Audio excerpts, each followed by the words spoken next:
ஆஸ்திரேலியாவில் புதிய குடியிருப்புகளை உருவாக்குவதற்கு 750 சிறை கைதிகளுடன் இங்கிலாந்திலிருந்து கப்பல் புறப்பட்ட தினம் இன்று.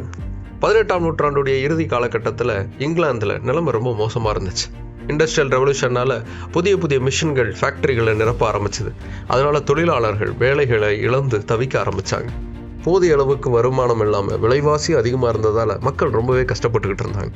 அந்த கஷ்டத்தில் இருந்து தப்பிக்க மாற்று இடங்களுக்கு குடிபெயரலான்னு தேட ஆரம்பித்தாங்க. அந்த தேடல் இங்கிலாந்துக்குள்ளே மட்டும் இல்லாமல் உலகம் முழுக்க பரவ ஆரம்பிச்சது. அப்படி 1770 ஜேம்ஸ் குக் ஆஸ்திரேலியாவுடைய கரையோரம் வந்து சேர்ந்தார். புதியதொரு கண்டத்தை கண்டுபிடிச்சிட்டோங்கிற பெருமை அவருக்கு இருந்துச்சு. இங்கிலாந்தின் புதிய தேசம் அது அப்படின்னு அவரே அதை பிரகடனமும் படுத்திக்கிட்டார்.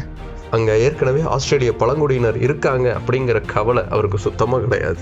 அங்கேருந்து இங்கிலாந்துக்கு திரும்பி வந்து ஆஸ்திரேலியா பற்றின விவரங்களை இங்கிலாந்து அரசுக்கு தெரிவித்தார் அவர். இப்படி புதிதாய் கண்டுபிடிக்கப்பட்ட ஆஸ்திரேலியாவில் புதிய குடியிருப்புகளையும் கட்டுமானங்களையும் உருவாக்கலான்னு இங்கிலாந்து அரசு முடிவு செஞ்சது. அங்கே குடியிருப்புகளையும் அதற்கேற்ற கட்டுமானங்களையும் செய்கிறதுக்காக 750 சிறை கைதிகளை அனுப்பலாம் அப்படின்னு முடிவு பண்ணாங்க. அப்படி 1787 மே மாதம் 13ஆம் நாள் 750 சிறை கைதிகளுடன் 11 கப்பல்கள் இங்கிலாந்தில் இருக்கக்கூடிய போர்ட்ஸ்மவுத்தில் இருந்து புறப்பட்டுச்சு ஆஸ்திரேலியாவை நோக்கி. பல சவால்களை கடந்து ஆஸ்திரேலியாக்குள்ள நுழைந்து அங்கே இருக்கக்கூடிய பிரச்சனைகளையும் சமாளித்து அங்கே புதிய குடியிருப்புகளை உருவாக்குனாங்க. அதுவே கொஞ்சம் கொஞ்சமாக வளர்ந்து பின்னால் ஆஸ்திரேலியாங்கிற ஒரு தனி நாடாகவே உருவாச்சு. அந்நிய மண்ணில் அங்கு வாழும் மக்களை பற்றி கொஞ்சமும் கவலைப்படாமல் தங்கள் பிரச்சனை தீர அதற்கு ஆஸ்திரேலியா என்று பெயர் வைத்து அதில் புதிய குடியிருப்புகளை உருவாக்குவதற்கு இங்கிலாந்து தனது கப்பல்களை அனுப்பிய தினம் இன்று.